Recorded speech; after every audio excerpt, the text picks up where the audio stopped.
Forgotten टॅम्पून्स आजकाल अनादर reason आहे vaginal discharge, abnormal vaginal discharge वाढण्याचे. कारण आजकाल मेन्स्ट्रुअल कप निघालेले आहेत आणि ते बऱ्यापैकी वापरण्यामध्ये येऊन राहिलेले आहेत. पण तुमचं जर prolong period of outdoor activity जेव्हा वाढते तेव्हा ते 6 तासांनी चेंज करण्याचं लक्षात राहत नाही किंवा ते डिले होतं. मग त्यामुळे सुद्धा blood is a very good media for bacteria to culture.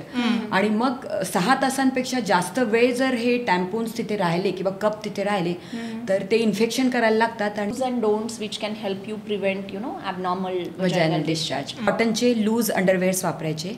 कपडे जेव्हा पण ओले होतील असं वाटत आहे लगेच चेंज करायचे. रेग्युलरली स्लीप, नंतर हेल्दी डाएट, त्याच्यामध्ये कर्ड आणि बटरमिल्कचा समावेश असणार.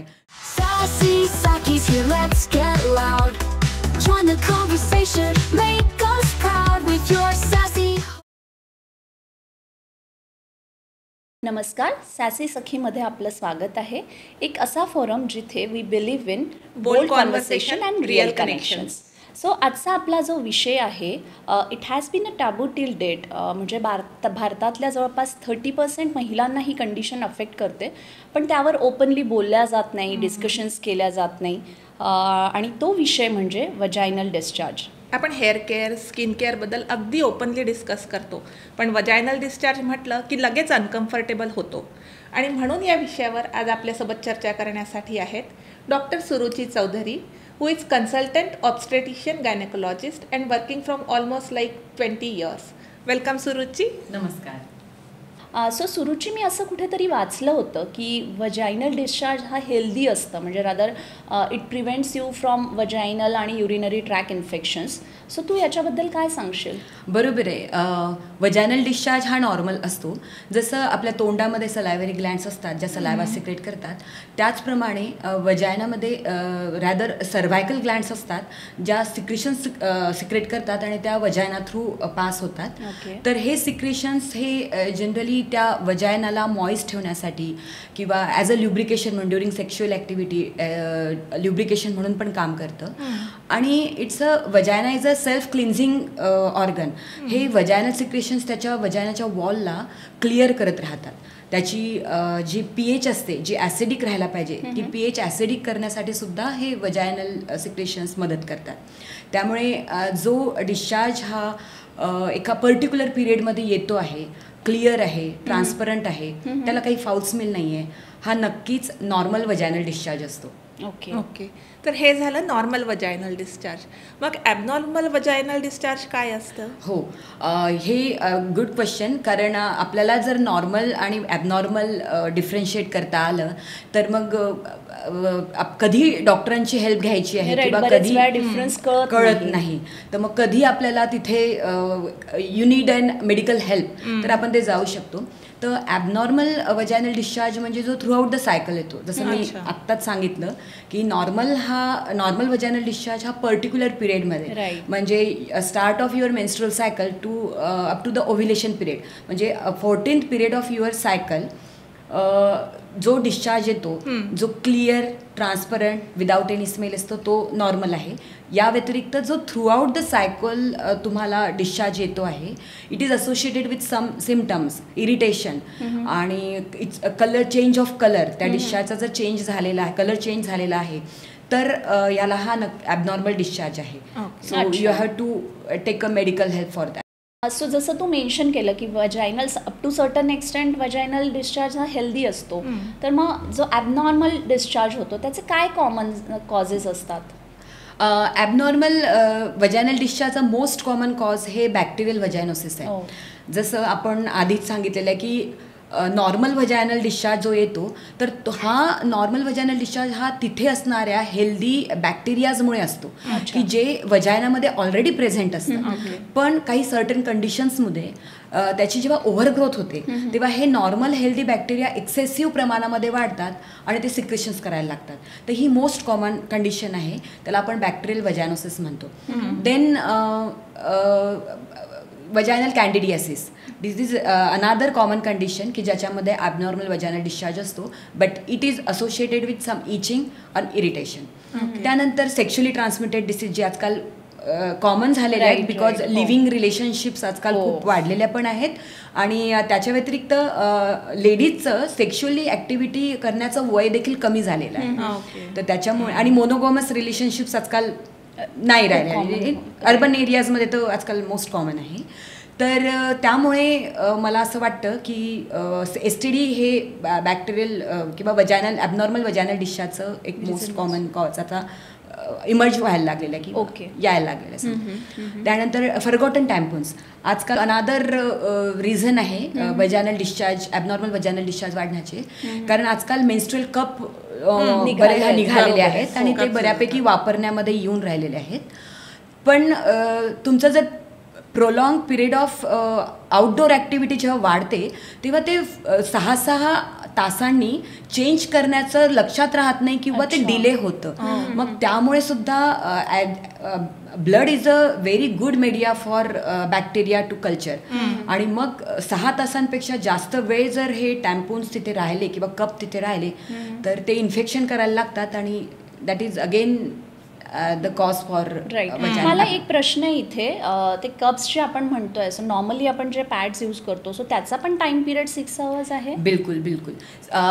तुम्हाला फ्लो हेवी असो कमी असो, 4th डेला असो किंवा 1st डेला असो, हे जे सॅनिटरी नॅपकिन्स आहे it should B change after 6 hours. कारण 6 ते 8 तासांनंतर तिथे बॅक्टेरिया ग्रो व्हायला लागतात. आणि जसं सांगितलंय blood is the very good media for pathology. म्हणजे कप्सची hygiene is very essential. Yes yes. ते 6 आवर्सने बॉइल्ड करून परत ते चेंज करायला लागतात. आणि कधी कधी डिस्चार्जमध्ये ना असं खूप वियर्डचा स्मेल असतो, एकदम फिशी ऑर्डर टाईप, तो कशामुळे येतो? बॅक्टेरियल व्हिजॅनोसिस जसं सांगितलं आहे की बॅक्टेरियल व्हिजॅनोसिस हे खूप कॉमन कॉज आहे. म्हणजे कधी कधी डिस्चार्ज असतो तो क्लिअर ट्रान्सपरंट असतो पण फक्त त्याचा ओडर चेंज होतो. That is the sign to take a treatment for that. अच्छा, म्हणजे तो फिशी ऑर्डर आहे तर ते बॅक्टेरियल व्हिजॅनोसिसच असणार. अच्छा अच्छा. Okay okay. Even if it is with during that normal like 1 to 14 days मध्ये असेल तरीही? हो, तरी सुद्धा जर त्याला फिशी ऑर्डर येत असेल तर you have to take a treatment. Okay okay. आणि जसं तू पहिले मेन्शन केलं की म्हणजे 14 days जे असतात पिरियड्सचे त्याच्यामध्ये वजायनल डिस्चार्ज वाढतो किंवा वॉटर फ्रिक्वेन्सी चेंज होते.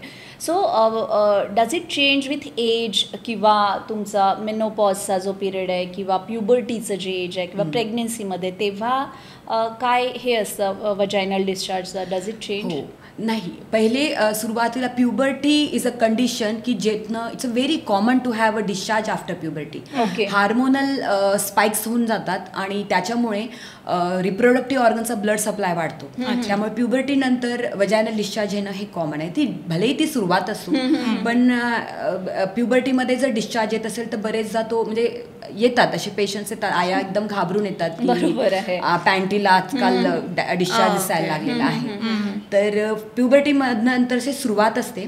रिप्रोडक्टिव्ह एजमध्ये जसा नॉर्मल वजायनल डिस्चार्ज आपण बोललेलंच आहे की up to 14 days of your सायकलपर्यंत असतो. But it is clear transparent आणि 14th डेच्या आसपास तो स्टिकी आणि क्लाउडी व्हाईट यायला लागतो आणि त्याची इलॅस्टिसिटी वाढते. म्हणजे you can stretch that discharge up to 10 centimeter. It's a sign of ovulation. Okay. त्याच्यानंतरचा पिरियड मात्र ड्राय असतो. म्हणजे it's a suggestion for by nature की you have to stop your sexual activity after 14 day of your cycle. त्यानंतर जो तुम्ही menopause म्हणताय, मेनोपॉजमध्ये पण इस्ट्रोजन ॲक्टिव्हिटी कमी होऊन जाते आणि वजायनल वॉल या थिन आणि इट लॉस्ट इट्स इलॅस्टिसिटी. त्यामुळे ड्रायनेस यायला लागतो. मात्र या मेनोपॉजच्या कंडिशन्समध्ये बॅक्टेरियल इन्फेक्शन्स वाढायला लागतात आणि ब्लड स्टेन डिस्चार्ज येणं किंवा ग्रीन कलरचा डिस्चार्ज येणं किंवा it is associated with burning sensation, हे चेंजेस यायला लागतात. अच्छा. तर जसं तू म्हणाली हार्मोनल चेंजेस अफेक्ट करतात, जसे प्रोजेस्टेरॉन, एस्ट्रोजेरॉन, या हार्मोन्समुळे पण रिलेटेड आहेत का वजायनल डिस्चार्ज? बिलकुल बिलकुल. इस्ट्रोजन आणि प्रोजेस्ट्रॉन हे तर फिमेल रिप्रोडक्टिव्ह ऑर्गनचे बरोबर. मेन Right, कल्प्रिट आहेत असं म्हणेन. सुरुवातीच्या जी सायकल असते जी 0 to 14 days पर्यंतची ती इस्ट्रोजन डॉमिनंट असते. अच्छा. आणि त्याच्यानंतर मग प्रोजेस्ट्रॉन डॉमिनंट सायकल व्हायला लागते. Right. तर जसं मी सांगितलं की सुरुवातीचा हा थिन आणि ग्रेश व्हाईट कलरचा असतो की जो की प्रोजेस्ट्रॉनच्या ॲक्टिव्हिटीमुळे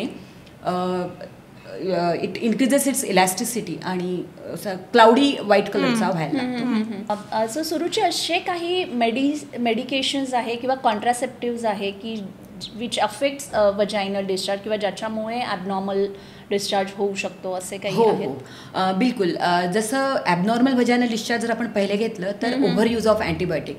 आजकाल ना बरंच असं होतं की बा प्रिव्हियसली आपल्याला अँटीबायोटिक दिलं गेलेलं आहे आणि आपल्याला सर्दी खोकला झालाय रिपीट आला तर आपण लगेच घेतो. दुसरा ते कोर्स आपण दुसरा कोर्स right, करतो. right. तर हा ओव्हर यूज ऑफ अँटीबायोटिक तिथे जे हेल्दी वजायनल बॅक्टेरियाज आहेत त्यांना पण नष्ट करतो आणि मग त्यांचे सिक्रेशन डिक्रीज झाल्यामुळे म्हणजे जे की हेल्दी आहे असायला हवेत तो ड्रायनेस यायला लागतो आणि मग परत इन्फेक्शन स्टार्ट व्हायला लागतं. तर over use of antibiotic is one of the thing.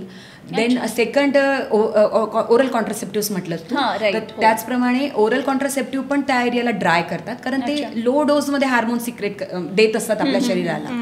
तर त्याच्यामुळे तिथे ड्रायनेस येणं स्वाभाविक आहे ओसीपीएसमुळे.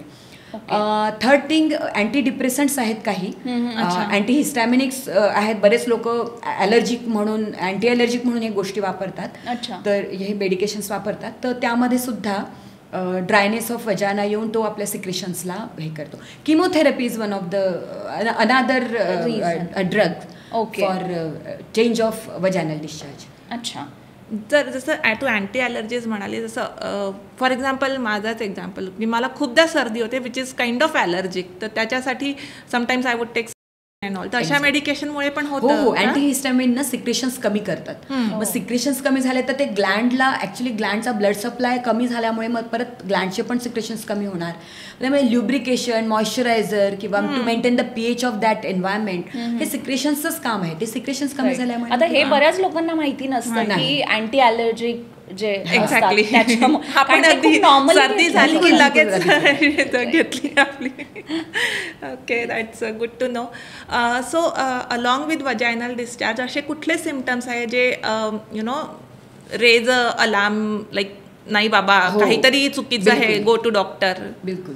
सगळ्यात महत्त्वाचं आणि कॉमन जसं मी सांगितलं की बॅक्टेरियल व्हॅजायनोसिस त्याचं जर थ्रू आउट द सायकल तुम्हाला येत असेल first thing then change of order.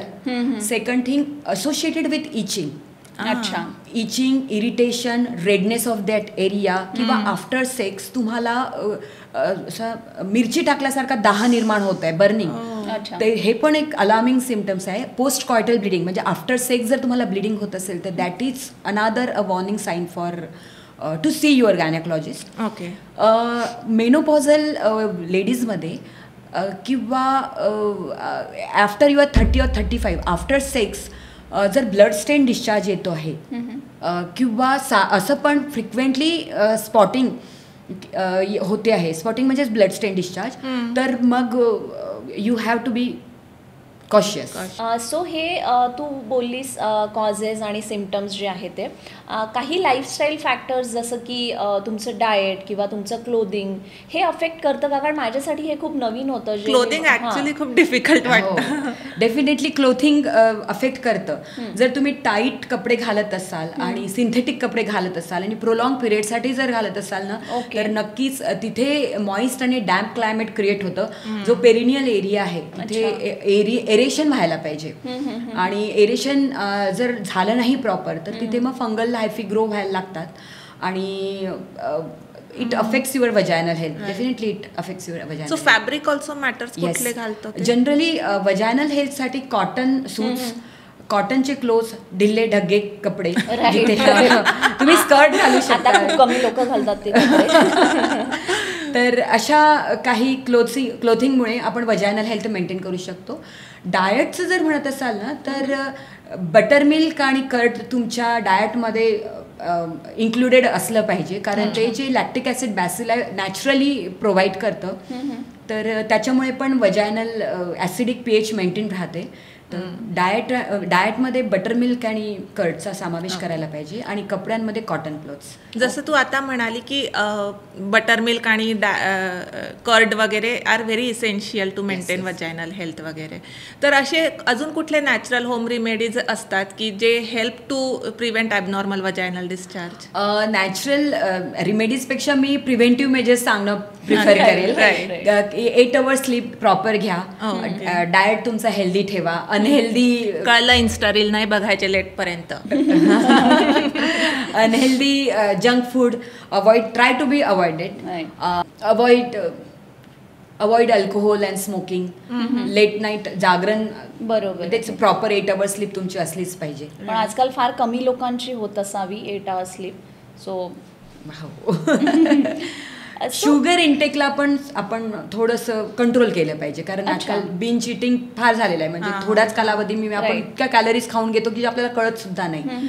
Actually it hamper your insulin balance आणि त्याच्यामुळे मग ईस्ट इन्फेक्शन किंवा फंगल इन्फेक्शन होण्याचे चान्सेस वाढतात. जर शुगर इंटेक वाढला आणि प्रॉपर एक्सरसाइज केलं तर ते बॅलन्स आउट होतं नाही. कसं होणार? गोड सोडण्यापेक्षा it should be taken in proper time. म्हणजे जेवणामध्ये तुम्ही खाऊ शकता. असं वारंवार फ्रिक्वेंटली गोड खाण्यापेक्षा एका पर्टिक्युलर टायमिंगमध्येच आपण तिथे कंट्रोल करायला पाहिजे.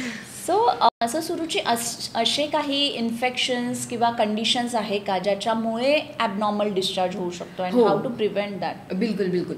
Diabetes mellitus is a condition की ज्याच्यामुळे वजायनल कॅन्डिडियासिस प्रेसिपिटेट होतो. इनफॅक्ट बरेचदा पेशंट आमच्याकडे ॲज अ वजायनल कॅन्डिडियासिस किंवा वजायनल सिम्पटम्स म्हणूनच येतात आणि जेव्हा आम्ही इन्व्हेस्टिगेट किंवा हिस्ट्री वाईज जातो तेव्हा आम्हाला कळतं की पेशंट इट्स डायबिटिक आणि तो आलेला आहे आणि त्याला आत्ताच कळतं की मी diabetic patients are more prone to vaginal candidiasis किंवा abnormal. Another thing is obesity. म्हणजे बरेचदा वजायनल इन्फेक्शन्स म्हणून पेशंट येतात आणि मग आम्ही त्यांना वेट कमी करायला लावतो. It's actually diabetes mellitus and obesity is a risk factor for abnormal vaginal discharge. Okay. तर अच्छा, I think you got your answer.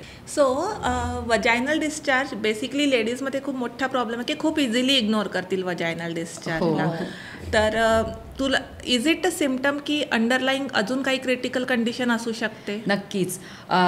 जसं आता मी पर्यंत सांगितलं की फाऊल स्मेल किंवा क्लाउडी डिस्चार्ज किंवा it is associated with itching वगैरे. तर हे जरी बॅक्टेरियल कॅन्डिडियासिस किंवा बॅक्टेरियल इन्फेक्शन जरी असलं, but more seriousness it comes Wien it is associated with blood stain discharge. ते एक अंडरलाईंग कॅन्सर पॅथॉलॉजीकडे जाऊ शकतं. एंडोमेट्रियल किंवा युट्राईन कॅन्सर्सकडे जाऊ शकतं. तर मेनोपॉझल लेडीज जर ब्लड स्टेन डिस्चार्ज घेऊन येत असतील तर नक्कीच it should be evaluated for further. Okay okay. इथे मी परत एक सांगू इच्छिते की it is vaginal discharge associated with pain, any blister किंवा काही अल्सर झालेला आहे तर सुद्धा ते एक अंडरलाईन STDs किंवा HIV इन्फेक्शनसाठी आपण ते इव्हॅल्युएट करायला पाहिजे. ओके ओके. आणि मला एक विचारायचं होतं की आपण जे पब्लिक टॉयलेट्स यूज करतो which are not really clean आणि हे बरोबर आणि ते करायलाच लागतात. म्हणजे आपण मॉल्समध्ये जातो, इकडे जातो, जिथे कुठे. सो त्याचा काही इफेक्ट होतो का? किंवा रादर परत आजकाल ते सेंटेड वाईप्स जे असतात किंवा जे इंटिमेट वॉशेस जे असतात त्यांनी काही? बिलकुल. ॲक्च्युली पब्लिक टॉयलेटमध्ये ना इन्फेक्शन कॅच करण्याचे हे जास्त वाढतात. त्याच्यापेक्षा पण ना जर युरिन फार काळ आपण थांबवून ठेवली आणि पाणी कमी पिण्यात आलं तर हे पण युरिनरी ट्रॅक्ट आणि वजायनल इन्फेक्शनकडे लीड करतं. सेंटेड वाईप्सचं जर म्हणशील तर सेंटेड वाईप्स, परफ्युम्स किंवा डाउचेस हे should be avoided for perineal areas. आणि हायजीनच्या पर्पजने जर आजकाल म्हणजे आमच्याकडे लेडीज येऊन सांगतात की आम्ही इतके वेळा वॉश करतो तरी आम्हाला कसं इन्फेक्शन झालं, आणि ते वॉश करतात ते फॉशेटने वारंवार, ते प्रत्येक वेळेस आम्ही बाथरूमला जाताना ती जागा धुतो तरी कसं इन्फेक्शन झालं. पण बेसिकली जेव्हा तुम्ही पाण्याने किंवा तो एरिया साफ करताय विथ प्रेशर, तर तिथला जो नॉर्मल वजायनल फ्लोर आहे तो वॉश आउट होतोय ना. मग ती कसं ऍसिडिक पीएच कशी मेंटेन करणार जी की प्रिव्हेंटिव्ह आहे बाकीच्या इन्फेक्शन्सला. तर ते इट शुड बी अवॉइडेड. वारंवार नका करू. पेरिनियल एरिया असा दिवसातनं एकदा आंघोळीच्या वेळेस तुम्ही जर साफ करताय दॅट इज ऑल्सो ओके. परत जे स्ट्रोक्स आहेत ते स्ट्रोक्स हे समोरून मागे गेले पाहिजे साफ करताना. तर या काही गोष्टी जर आपण पाळल्यात तर नक्कीच वजायनल हेल्थ मेंटेन राहील. So water wash is fine basically. Yes, absolutely fine. Okay. आणि अजून एक क्वेश्चन होता, जसं टुवर्ड्स हाऊ डू वी से की सीझन्सचा काही फरक होतो? हो, डेफिनेटली. पावसाळा मोस्ट कॉमन, म्हणजे इट्स व्हिलरेबल इन्फेक्शन नाही, फंगल इन्फेक्शनसाठी. कारण कपडेच वाळत नाही. 8 तास तुम्हाला भेटतच नाही. कपडे कॉटनचे 8 तासांमध्ये उन्हामध्ये वाळवलेच गेले पाहिजे. कारण सूर्याचे जे रेस आहेत त्याच्यामध्ये त्यांचे ते फंगल आयफी मरतात, त्यांचं ग्रोथ थांबते त्यांची. तर ते पावसाळ्यामध्ये भेटतच नाही. परत ओलेच कपडे आपण म्हणजे वापरण्यात येतात आणि त्याच्यामुळे मग फंगल इन्फेक्शनचा खूप असा सुळसुळाट असतो पावसाळ्यामध्ये. तर सीझन नक्कीच अफेक्ट करतं. अजून एक क्वेश्चन होता, जसं as a part of hygiene many women go for bikini wax, तर त्याच्यामुळे ते करायला पाहिजे? त्याचं काय केमिकल पिलिंग, रेझर अजिबात नको करायला त्या एरियामध्ये. तुम्ही काय करू शकता तर ट्रिमिंग. जितकं स्किनच्या जवळ तुम्हाला ट्रिम करता येत असतील ते हेअर्स तितक्या जवळनं तुम्ही ट्रिम करू शकता. किंवा मग आजकाल लेझर थेरपी पण आलेली आहे, तर ती पण तुम्ही वापरू शकता बिकिनी वॅक्ससाठी. पण waxing should be avoided. Okay. आणि वॅक्सिंगमुळे बरेचदा ते असं होतं ना, बालतोड टाईप्स फोड येतात. ऍक्च्युली वॅक्सिंगमुळे किंवा रेझरमुळे ना तिथे स्मॉल कट्स तयार होतात. ऑलरेडी तो एरिया असा आहे की जिथे लवकर इन्फेक्शन कॅच होतं. कारण युरिनेशन असतं, ॲनल ओपनिंग आहे तिथे, तर त्याच्यामुळे लगेच इन्फेक्शन कॅच होतं. तर त्याच्यामुळे या स्मॉल कट्समधनं परत इन्फेक्शन वाढतं. राईट. ओके. सो सुरुची बऱ्याचशा प्रश्नांची उत्तरं आम्हाला मिळाली आहेत. आता टू समराईज, तू आमच्या प्रेक्षकांना सांगू शकशील का काही dos and don'ts which can help you prevent abnormal vaginal discharge? नक्कीच. फॉर नॉर्मल वजायनल डिस्चार्ज किंवा वजायनल हेल्थ मेंटेन करण्यासाठी पहिले तर कॉटनचे लूज अंडरवेअर्स वापरायचे. कपडे जेव्हा पण ओले होतील असं वाटत आहे लगेच चेंज करायचे. तो एरिया फ्रिक्वेंटली साफ करण्यापेक्षा दिवसातनं एकदा व्यवस्थित, आणि त्याचे स्ट्रोक्स समोरून पुढे गेले पाहिजे. त्या व्यतिरिक्त लाईफस्टाईल चेंजेस म्हणजे 8 आवर रेग्युलरली स्लीप, नंतर हेल्दी डाएट, त्याच्यामध्ये कर्ड आणि बटरमिल्कचा समावेश असणार. Manage your stress. जास्त स्ट्रेस, ओबेस पेशंटने आपलं वेट कंट्रोल करायला पाहिजे. डायबिटीस पेशंटने त्यांची शुगर कंट्रोल करायला पाहिजे. डोंट्समध्ये जर आपण बघतोय तर alcohol and smoking should be avoided. Sugar intake आपण अवॉइड करू. सेक्शुअल ॲक्टिव्हिटीमध्ये बॅरियर कॉन्ट्रासेप्शन्स वर भर देऊयात. या व्यतिरिक्त जेव्हा पण कधी असं वाटत आहे की it is abnormal, then you have to consult regular gynaecological checkup should be essential. Okay. So thank you so much Suruchi, आज तू इथे आली आणि आमचे बरेच डाऊट्स क्लिअर झाले, बरेच मिथ्स क्लिअर झाले, बऱ्याचशा गोष्टी माहिती नव्हत्या त्या आज आम्हाला कळल्या आहेत. थँक्यू सुरुची. सो तुम्हीही लक्षात घ्या की आपली बॉडी आपल्याला सतत काहीतरी सिग्नल देत असते, सो त्याच्याकडे प्लीज दुर्लक्ष करू नका. If you feel something is not normal, please sick professional help. आपल्या बायकांना ना फार सवय असते की आपण आपल्या हेल्थकडे खूप इझिली इग्नोर करतो. पण लक्षात ठेवा, if you are healthy, fit and fine, then only you can take care of your family. So आजपासून एक ब्रीद वाक्य लक्षात ठेवा, listen to your body first. तुम्हाला आणखीन काही प्रश्न असतील तर please feel free to message us. So till then, stay healthy, stay inform, always take care of your self, and until next time, keep shining. Please subscribe and share with as many sakhis as possible.